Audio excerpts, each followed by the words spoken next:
Prancis versus Inggris. Banyak orang menganggap perebutan tempat ketiga hanyalah pertandingan hiburan. Padahal bagi Prancis dan Inggris, laga ini jauh lebih besar dari sekadar memperebutkan medali perunggu. Prancis ingin mengakhiri era pelatih legendaris mereka dengan kemenangan, sementara Inggris ingin membuktikan bahwa mereka pantas disebut sebagai generasi emas untuk masa depan The Three Lions.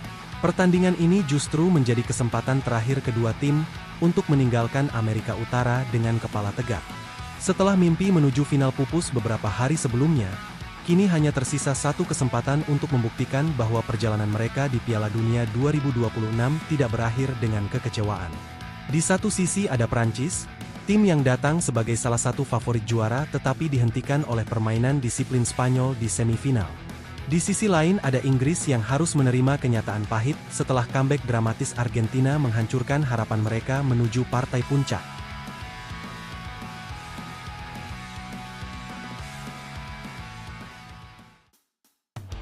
Prancis sebenarnya tampil sangat meyakinkan sepanjang turnamen. Mereka melewati fase grup tanpa banyak masalah, kemudian menyingkirkan Swedia di babak 32 besar. Setelah itu Les Bleus mengalahkan Paraguay dengan skor tipis, sebelum tampil dominan saat menyingkirkan Maroko di perempat final. Performa mereka membuat banyak pengamat percaya bahwa Prancis adalah kandidat terkuat menuju final. Namun semuanya berubah ketika menghadapi Spanyol. Prancis yang sebelumnya sangat produktif justru dibuat frustrasi sepanjang pertandingan. Organisasi pertahanan Spanyol membuat Kylian Mbappe dan lini depan Prancis kesulitan menemukan ruang. Les Bleus akhirnya harus menyerah 2 gol tanpa balas. Sebuah hasil yang sangat menyakitkan, terutama karena mereka hanya berjarak 1 langkah dari final. Nasib Inggris tidak jauh berbeda. The Three Lions juga tampil konsisten sejak awal turnamen.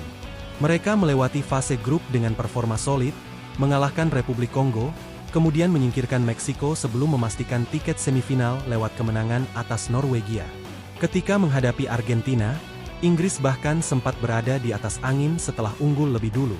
Namun pengalaman dan mental juara Argentina kembali berbicara. Albiceleste membalikkan keadaan melalui 2 gol di babak kedua dan memastikan kemenangan 2-1. Inggris pun masih harus mengubur impian mereka untuk tampil di final Piala Dunia setelah terakhir mereka raih di 60 tahun yang lalu.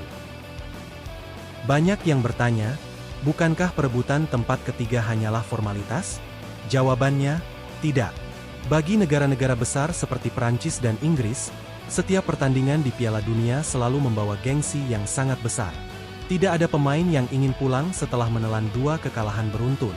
Mengakhiri turnamen dengan kemenangan akan memberikan rasa puas, sekaligus menjadi modal positif untuk menghadapi kompetisi berikutnya.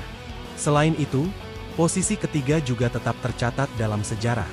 Puluhan tahun kemudian, orang mungkin lupa siapa yang kalah di semifinal. Tetapi catatan resmi FIFA akan selalu menunjukkan siapa yang berhasil mengakhiri turnamen sebagai peringkat ketiga dunia. Dan itu bukan pencapaian yang kecil. Pertandingan ini juga mempertemukan 2 gaya bermain yang berbeda. Prancis terkenal dengan transisi cepat. Begitu merebut bola, mereka mampu mengubah situasi bertahan menjadi serangan hanya dalam beberapa detik. Kecepatan Mbappe masih menjadi senjata utama. Sebaliknya, Inggris lebih mengandalkan penguasaan bola yang sabar. Thomas Tuchel membangun tim dengan organisasi permainan yang rapi. Jude Bellingham menjadi motor permainan, sementara Declan Rice menjaga keseimbangan di lini tengah. Ketika kedua filosofi ini bertemu, pertandingan bisa berjalan sangat menarik. Apakah Prancis mampu memanfaatkan ruang kosong lewat serangan balik cepat? Atau justru Inggris yang berhasil mengendalikan tempo sejak menit pertama? Laga ini juga menghadirkan sejumlah duel individu yang layak dinantikan. Semua mata tentu akan kembali tertuju kepada Kylian Mbappe. Meski gagal membawa Prancis ke final, ancaman yang ia berikan kepada lawan tidak pernah hilang. Satu momen saja sudah cukup untuk mengubah jalannya pertandingan.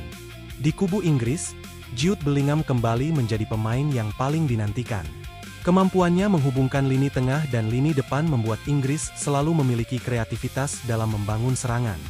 Sementara di lini belakang, duel antara William Saliba dan Harry Kane juga menjadi salah satu cerita menarik. 2 pemain dengan karakter berbeda yang sama-sama ingin menutup turnamen dengan senyuman. Ada satu alasan lagi mengapa pertandingan ini memiliki arti yang jauh lebih besar bagi Prancis. Ini menjadi pertandingan terakhir Didier Deschamps sebagai pelatih Les Bleus.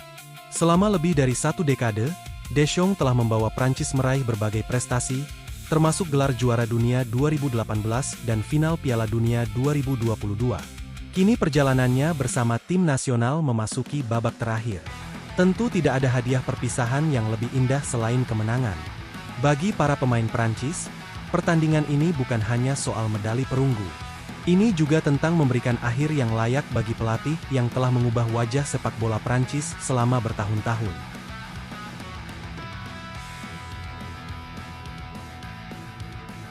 Di atas kertas, kedua tim sama-sama memiliki kualitas untuk menang.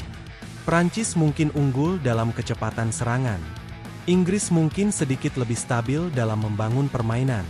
Namun pertandingan perebutan tempat ketiga seringkali berbeda dari laga-laga sebelumnya. Tekanan sudah jauh berkurang.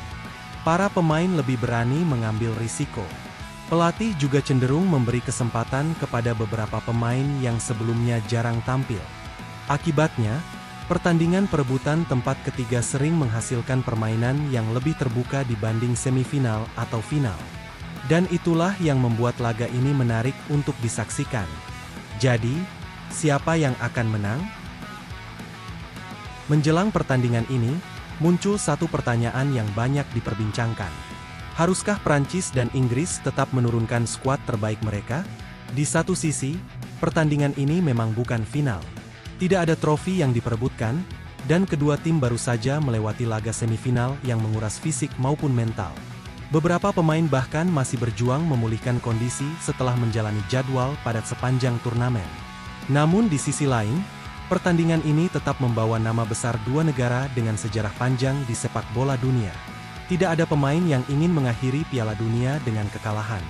Karena itulah, keputusan pelatih akan menjadi sangat menarik untuk diamati. Apakah mereka akan memberikan kesempatan kepada pemain muda untuk merasakan atmosfer pertandingan Piala Dunia? Ataukah tetap mempercayakan laga ini kepada para pemain inti demi mengamankan kemenangan?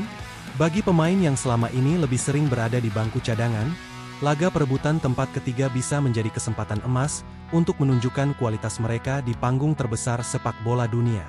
Sementara bagi para pemain utama, pertandingan ini adalah kesempatan terakhir untuk meninggalkan kesan positif sebelum kembali ke klub masing-masing. Pada akhirnya, siapapun yang diturunkan, satu hal tetap tidak akan berubah. Saat peluit pertama dibunyikan, tidak ada pemain yang akan sengaja mengalah. Karena mengenakan seragam tim nasional di ajang sebesar Piala Dunia selalu menghadirkan rasa bangga yang sulit dijelaskan dengan kata-kata. Dan ketika harga diri sebuah negara dipertaruhkan, bahkan pertandingan perebutan tempat ketiga pun bisa menghadirkan intensitas yang tidak kalah menarik dibandingkan partai final.